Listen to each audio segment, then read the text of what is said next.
ಕೈಯೊಳಗ ಒಬ್ಬ ಹೂ ಹಿಡ್ದಾನ. ಹೂ ಹಿಡಿದು ನಡೆದಾನ. ಎಲ್ಲಿಗೆ ನಡೆದಾನ? ನಾನು ಹೂವಿನ ಪರಿಮಳವನ್ನು ಅನುಭವಿಸಬೇಕಂತ ಮಾಡೀನಿ ಅಂತ ಹಾದಿಯೊಳಗಿದ್ದವ್ರನ್ನೆಲ್ಲ ಕೇಳ್ಕೋತ ನಡೆದಾನ. ಕೈಯಾಗಾದ ಹೂವ ಆದರೂ ಸಹಿತ ಪ್ರಶ್ನೆ, ನಾನು ಹೂವಿನ ಸೌರಭವನ್ನು ಸುವಾಸವನ್ನು ನಾ ಅನುಭವಿಸಬೇಕಂತ ಮಾಡೀನಿ ಅಂತ ಸುವಾಸ ಭರಿತ ಹೂವ, ಪರಿಮಳವನ್ನು ಚೆಲ್ಲುವ ಹೂವ ಎಲ್ಲೆದವು ಅಂತ ಹಾದಿಯೊಳಗೆ ಕೇಳ್ಕೋತ ನಡೆದಾನ. ಅದರಾಗ ಒಬ್ಬ ತಿಳಿದವ ಹೇಳಿದ, ಅಲ್ಲಿ ಸುಮ್ಮ ಯಾಕ ಪ್ರಯಾಸ ಪಟ್ಟುಕೊಂಡು ಹುಡುಕ್ಯಾಡ್ತಿದ್ದಿ, ಕಷ್ಟಪಡ್ತಿದ್ದಿ? ಅವ್ರ ತೋಟ ಇವ್ರ ತೋಟ ಊರು ತುಂಬೆಲ್ಲ ಸುತ್ತಾಡೋದಕ್ಕಿಂತ ನಿನಗೆ ಬೇಕಾಗಿರೋದು ಪರಿಮಳ, ಸುವಾಸ. ಅಲ್ಲಿ ಹೊರಗೆ ಯಾಕೆ ಹುಡುಕ್ಯಾಡ್ತಿದ್ದಿ? ನಿನ್ನ ಕೈಯೊಳಗೆ ಅದಲ್ಲ ಅಂತ ಬಲ್ಲವ್ರು ಹೇಳಿದರು. ಆವಾಗ ಗೊತ್ತಾಯಿತು, ನನ್ನ ಕೈಯೊಳಗೆ ಏನು ಹೂವು ಅದ, ಹೂವು ಬಿಟ್ಟು ಪರಿಮಳ ಇಲ್ಲ, ಈ ಹೂವಿನೊಳಗನ ಪರಿಮಳ ಅದ ಅನ್ನುವಂಥ ಸತ್ಯ ಅವನಿಗೆ ಗೊತ್ತಾಯಿತು. ಆ ಬಳಿಕ ಅದನ್ನು ಒಂದು ಕ್ಷಣದೊಳಗೆ ಅನುಭವಿಸುವಂಥ ಪ್ರಯತ್ನವನ್ನು ಆ ಮನುಷ್ಯ ಮಾಡಿದ. ಹಾಗೆ ಎಲ್ಲೋ ಹೊರಗೆ ಸುಳಿದಾಡ್ತದಂತಿಲ್ಲ, ಹರಿವಿಕೊಂಡದಂತಿಲ್ಲ, ಸುವಾಸ ಹೂವಿನೊಳಗನ ಅದ. ಸಿಹಿ ಎಲ್ಲೇ ಹೊರಗದ ಅಂತಲ್ಲ, ಸಕ್ರೆ ಒಳಗನ ಸಿಹಿ ಅದ. ಸಕ್ರೆ ಬಿಟ್ಟು ಸಿಹಿ ಇರಲಿಕ್ಕೆ ಸಾಧ್ಯದ ಏನು? ಹೂ ಬಿಟ್ಟು ಪರಿಮಳ ಇರಾಕ ಸಾಧ್ಯದ ಏನು?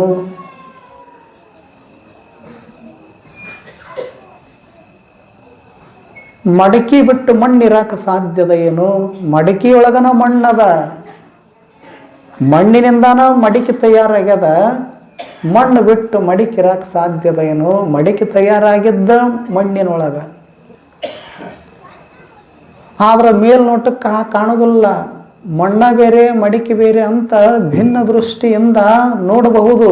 ಆದ್ರೆ ಮಣ್ಣು ಬಿಟ್ಟು ಮಡಿಕಿಲ್ಲ, ಹೂ ಬಿಟ್ಟು ಸುವಾಸ ಇಲ್ಲ ಹೇಗೋ, ಸಕ್ರೆ ಬಿಟ್ಟು ಸಿಹಿ ಇಲ್ಲ ಹೇಗೋ,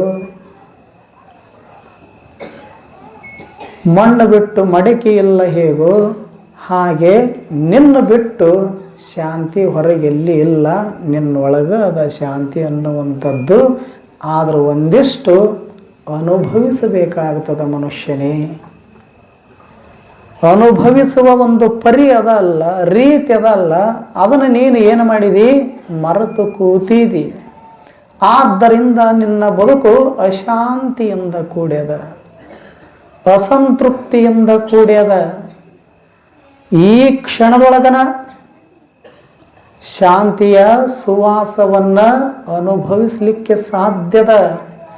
ಆದ್ರೆ ಆ ಮುಖದತ್ತ ಒಂದಿಷ್ಟು ಪ್ರಯತ್ನಶೀಲರಾಗಬೇಕಾಗ್ತದ ಹೊರತು ಎಲ್ಲೋ ಶಾಂತಿ ಅದ, ಹೆಂಗೆ ಅನುಭವಿಸೋದು, ಹೇಗೆ ಆ ಶಾಂತಿಯನ್ನು ಪಡೆಯೋದಂತ ತಿಳ್ಕೊಂಡು ಅತಿಯಾಗಿ ಕೋಪ ತಾಪದೊಳಗೆ ನಾವು ಬದುಕ ಮಾಡಿದ್ದೇವೆ ಅಂದ್ರೆ ಶಾಂತಿಯನ್ನು ಅನುಭವಿಸುವುದರಿಂದ ವಂಚಿತರಾಗ್ತೇವೆ. ಒಬ್ಬ ಸಿರಿವಂತ ಒಬ್ಬ ಅನುಭಾವಿ ಸಂತರ ಬಳಿ ಬಂದ. ಮುತ್ತು ರತ್ನಗಳಿಂದ ಕೂಡಿರುವಂಥ ಶ್ರೀಮಂತ, ವಸ್ತು ಒಡವೆಗಳಿಂದ ಕೂಡಿರುವಂಥ ಶ್ರೀಮಂತ, ಉಣ್ಣಾಕ ತಿನ್ನಾಕ ಯಾವುದಕ್ಕೇನು ಕೊರತೆ ಇರಲಿಲ್ಲ. ಇಂಥ ಒಬ್ಬ ಶ್ರೀಮಂತ ಸಂತರ ಬಳಿಗೆ ಬಂದು ನಮಸ್ಕಾರ ಮಾಡಿ ಕೂತ. ಆವಾಗ ಸಂತರಂದ್ರು, ನೀವು ಮೊದಲ ಶ್ರೀಮಂತರು, ಯಾವಾಗಲೂ ಶ್ರೀಮಂತರು ಸಂತೋಷವಾಗಿರಬೇಕು, ಮತ್ತು ನಿಮಗೆ ಯಾವುದಕ್ಕೇನೂ ಕೊರತೆ ಇಲ್ಲ. ಸುತ್ತ 10 ಹಳ್ಳಿ ಒಳಗೆ ನೀವೇ ಶ್ರೇಷ್ಠ ಶ್ರೀಮಂತರು. ಮತ್ತು ಶ್ರೀಮಂತರ ಮುಖದೊಳಗೆ ಪ್ರಸನ್ನತೆ ಭಾವ ಇರಬೇಕು, ಶ್ರೀಮಂತರು ನಕ್ಕೋತ ಇರಬೇಕು, ಮತ್ತು ಮುಖ ಹೂ ಬಾಡಿದಂಗೆ ಬಾಡ್ಯದಲ್ಲ, ಖಿನ್ನತೆಯಿಂದ ಕೂಡ್ಯದಲ್ಲ. ಯಾಕೆ ಹೀಗ ಅಂತ ಸಂತರು ಶ್ರೀಮಂತನಿಗೆ ಕೇಳಿದರು. ಆವಾಗ ಶ್ರೀಮಂತಂದ, ಹೌದು ಗುರುಗಳೇ, ಮುತ್ತು ರತ್ನ ವಜ್ರ ವೈಡೂರ್ಯ ವಸ್ತು ಒಡವೆ ಎಲ್ಲ ಅದಾವು, ಆದರೆ ಯಾವುದು ಇರಬೇಕಾಗಿತ್ತಲ್ಲ ಅದು ಇಲ್ಲ ಅಂದವ. ಅವ್ರಿಗೆ ಆಶ್ಚರ್ಯ ಆಯ್ತು ಸಂತರಿಗೆ. ಯಾವುದು ಇರಬೇಕಾಗಿತ್ತು ಅಂತ ಕೇಳಿದರು. ಎಲ್ಲ ಅದು ಏನೋ ಒಂದಿಷ್ಟು ಶಾಂತಿ ಅಂತಾರಲ್ಲ, ಶಾಂತಿನ ಇಲ್ಲ, ತಗೊಂಡು ಏನು ಮಾಡೋದು ಅಂದ. ಯಾರ ಕಥೆ ಇದು? ಬಡವ್ರದಲ್ಲಿದು, ಶ್ರೀಮಂತರು ಇದ್ದವ್ರ ಕಥೆ ಇದು. ಯಾವುದು ಇರಬೇಕಾಗಿತ್ತು ಅದು ಇಲ್ಲಲ್ಲ, ತಗೊಂಡು ಏನು ಮಾಡೋದು ಇಷ್ಟೆಲ್ಲ ಸಂಪತ್ತು ಅಂದ. ಆವಾಗ ಸಂತರು ಅಂದರು, ಮತ್ತು ಎಲ್ಲಿ ಐತೆ ಅದು ಅಂತ ಕೇಳಿದರು. ಅದು ಗೊತ್ತಿರಲಾರ್ದಕ್ಕೆ ನಿಮ್ಮ ಬಳಿ ಬಂದೀನಿ ಅಂದವ. ಅದು ಗೊತ್ತಿತ್ತು ಅಂದ್ರೆ ನಾ ಯಾಕೆ ನಿಮ್ಮ ಬಳಿ ಬರಾಕ್ ಹೋಗಲಿ, ಅದು ಎಲ್ಲಿ ಐತೆ ಅನ್ನೋದು ಗೊತ್ತಿಲ್ಲ, ಅದಕ್ಕೆ ನಿಮ್ಮಿಂದ ಪಡೆಯಾಕೆ ಬಂದೀನಿ ಅಂತ ಹೇಳಿದ. ಆವಾಗ ಸಂತರು ಒಂದು ಪ್ರಾಯೋಗಿಕ ಪಾಠ ಮಾಡ್ತಾರೆ. ನಿಮ್ಗೆ ಶಾಂತಿ ಬೇಕು ಅಂದ್ರೆ ನಾ ಹೇಳಿದಷ್ಟು ಮಾಡ್ರಿ ಅಂದ್ರೆ ಅವರು ಸಂತರು. ಆಯಿತು ಅಂತ ತಿಳ್ಕೊಂಡು ಹೇಳಿದ ಶ್ರೀಮಂತ. ಅಲ್ಲೊಂದು ಬ್ಲ್ಯಾಕ್ ಬೋರ್ಡ್ ಇತ್ತು, ಕಪ್ಪು ಹಲಗೆ ಇತ್ತು, ಕೈಯೊಳಗೊಂದು ಕಡುವು ಕೊಟ್ಟರು. ನಾನು ಒಂದು ವಾಕ್ಯವನ್ನು ಹೇಳ್ತೀನಿ, ಒಂದು 3 ಶಬ್ದ ಹೇಳ್ತೀನಿ, ಬರಿತೀರಿ ಏನು ಅಂದರು. ಆಯಿತು ಗುರುಗಳೇ ಅಂತಂದ ಶ್ರೀಮಂತ. ಆವಾಗ ಬರೆಯಕ್ಕೆ ಹೇಳಿದರು ಅವರು. ಒಂದು ಇಂಗ್ಲೀಷಿನ ಒಂದು 3 ಶಬ್ದ ಹೇಳಿದರು. ಆಯ್ ಬರಿ ಅಂದರು, ಬರದ. ವಾಂಟ್ ಬರಿ ಅಂದರು ಸಂತರು, ಬರದ. ಪೀಸ್ ಬರಿ ಅಂದರು, ಬರದ. 3 ಶಬ್ದ ಗೊತ್ತಾಯ್ತಲ್ಲ.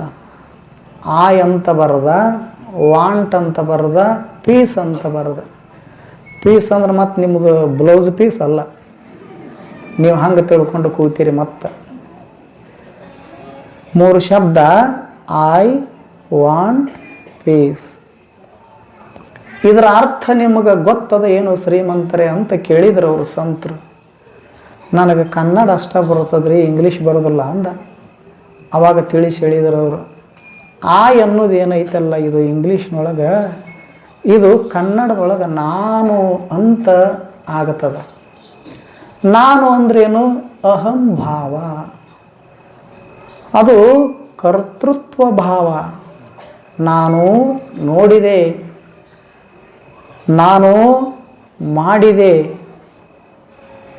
ಪ್ರತಿಯೊಂದು ಕೆಲಸ ಕಾರ್ಯದ ಹಿಂದೆ ನಾನು ನಾನು ನಾನು ಅನ್ನೋದೇನು ಬರ್ತದಲ್ಲ, ಅದು ಅಹಂಕಾರದ ಸಂಕೇತ. ಅಂದ್ರೆ ನಾನು. ವಾಂಟ್ ಅಂದ್ರೆ ಬಯಕೆ. ಏನು ಕಣ್ಣು ನೋಡ್ತದ, ಕಂಡದ್ದನ್ನೆಲ್ಲ ನನಗೇ ಇರಲಿ ಅಂತ ಹಪಹಪಿತನದಿಂದ ಬಯಸ್ತದಲ್ಲ, ಅಪೇಕ್ಷೆ ಪಡ್ತದಲ್ಲ, ದುರಾಸೆಗೆ ಮನಸ್ಸು ಒಳಗಾಗ್ತದಲ್ಲ, ಅದಕ್ಕೆ ವಾಂಟ್ ಅಂತ ಕರೀತಾರೆ, ಬಯಕೆ ಅಂತ ಕರೀತಾರೆ. ಇನ್ನು ಮುಂದೊಂದು ಪೀಸ್ ಅಂತ ಉಳ್ದದಲ್ಲ, ಪೀಸ್ ಅಂದರೆ ಶಾಂತಿ. ಅಂದ್ರೆ ನಾನು, ವಾಂಟ್ ಅಂದ್ರೆ ಬಯಕೆ, ಪೀಸ್ ಅಂದರೆ ಶಾಂತಿ. ಇಟ್ಟು ತಿಳಿತೋ ಇಲ್ಲೋ ಅಂತ ಕೇಳಿದ್ರು ಅವರು ಗುರುಗಳು. ತಿಳಿತು ಅಂದ. ಹಾಗಾದ್ರೆ ಐತಲ್ಲ, ಇದನ್ನು ಅಳಕಿಸ್ ಅಂತ ಹೇಳಿದರು. ಅಳಕಿಸಿದ.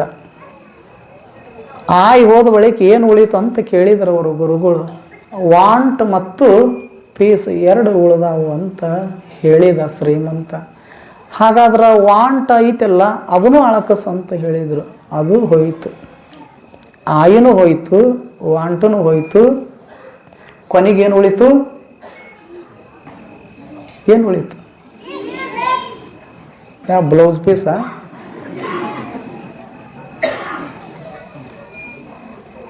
ಪೀಸ್ ಉಳಿತು.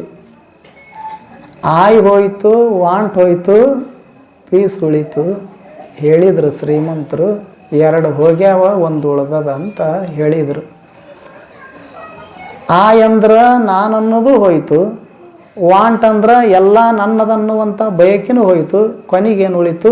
ಶಾಂತಿ ಮಾತ್ರ ಉಳಿತಲ್ಲ ಬ್ಲ್ಯಾಕ್ ಬೋರ್ಡ್ ಮ್ಯಾಲ.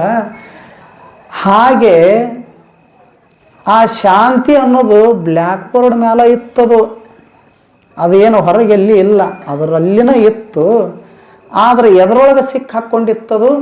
ನಾನು, ನಂದು ಅನ್ನುವಂಥ ಏನು ಎರಡು ಅಹಂ ಮತ್ತು ಮಮಭಾವ ಅದಾವಲ್ಲ ಅದರೊಳಗೆ ಸಿಕ್ಕ ಹಾಕ್ಕೊಂಡದ ಇವು ಎರಡು ಶಾಂತಿಯನ್ನು ತೋರುಗೊಡಲಾರ್ದಂಗೆ ಅವು ಮುಚ್ಚಿ ಹಾಕಿರ್ತಾವು. ಅದಕ್ಕೆ ಎರಡು ಹೋದ ಬಳಿಕ ಬ್ಲ್ಯಾಕ್ ಬೋರ್ಡ್ ಮ್ಯಾಲ ಶಾಂತಿ ಉಳಿತಲ್ಲ, ಹಾಗೆ ನಿನ್ನ ಮನಸ್ಸು ಅನ್ನೋದೊಂದು ಬ್ಲ್ಯಾಕ್ ಬೋರ್ಡ್ ಇದ್ದಂಗೆ. ಅದರೊಳಗನ ಮೂರು ಅದಾವು. ನಾನನ್ನೋದೂ ತುಂಬ್ಯದ, ಎಲ್ಲ ನನ್ನದನ್ನುವಂಥ ಬಯಕೆ ಭಾವನೂ ತುಂಬ್ಯದ. ಇದರೊಳಗೆ ಸಿಕ್ಕ ಹಾಕ್ಕೊಂಡು ಶಾಂತಿ ಮುಚ್ಚಿ ಹೋಗ್ಯದ, ಮರೆಯಾಗಿ ಹೋಗ್ಯದ.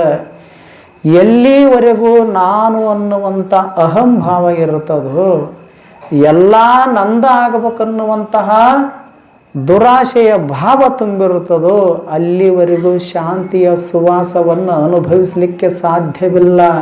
ಆದ್ದರಿಂದ ಶ್ರೀಮಂತರೇ, ನಿಮ್ಮೊಳಗೆ ತುಂಬಿರತಕ್ಕಂಥ ನಾನು ಅನ್ನುವಂಥದ್ದು ಎಲ್ಲ ನನಗೆ ಇರಲಿ ಅನ್ನುವಂಥ ಎರಡೂ ಭಾವ ಹೋಯಿತು ಅಂದ್ರೆ ತತ್ಕ್ಷಣದೊಳಗೆ ನಿಮ್ಮೊಳಗೆ ಶಾಂತಿ ನೆಲೆಗೊಳ್ಳುತ್ತದೆ. ಅದನ್ನು ತತ್ಕ್ಷಣದೊಳಗೆ ಅನುಭವಿಸಿ ಸಂತೋಷ ಪಡಾಕ ಬರ್ತದೆ. ಹೊರಗೆ ಹುಡುಕ್ಯಾಡಕ್ಕೆ ಹೋಗಬೇಡ್ರಿ ಶಾಂತಿನ ಶ್ರೀಮಂತರೇ, ನಿಮ್ಮ ಒಳಗ ಅದ ಅಂತ ತಿಳ್ಕೊಂಡು ಸತ್ಯ ಸಂಗತಿಯನ್ನು ಗುರು ಉಪದೇಶ ಮಾಡಿದ. ಶ್ರೀಮಂತನಿಗೆ ತಿಳಿದಿತ್ತು, ಆವಾಗ ಗೊತ್ತಾಗಿತ್ತು ಯಾವುದು ಶ್ರೀಮಂತಿಕೆ ಯಾವುದು ಬಡತನ ಅನ್ನುವಂಥದ್ದು. ನಾನು ಹೊರಗೆ ಶ್ರೀಮಂತ ಆಗಿದ್ದೆ ಇಟ್ಟು ದಿವಸ, ಒಳಗೆ ಬಡವಾಗಿದ್ದೆ.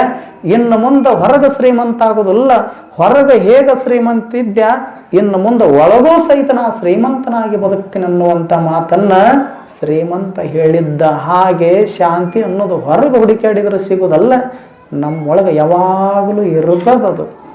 ಆದ್ರೆ ಅನುಭವಿಸಬೇಕು.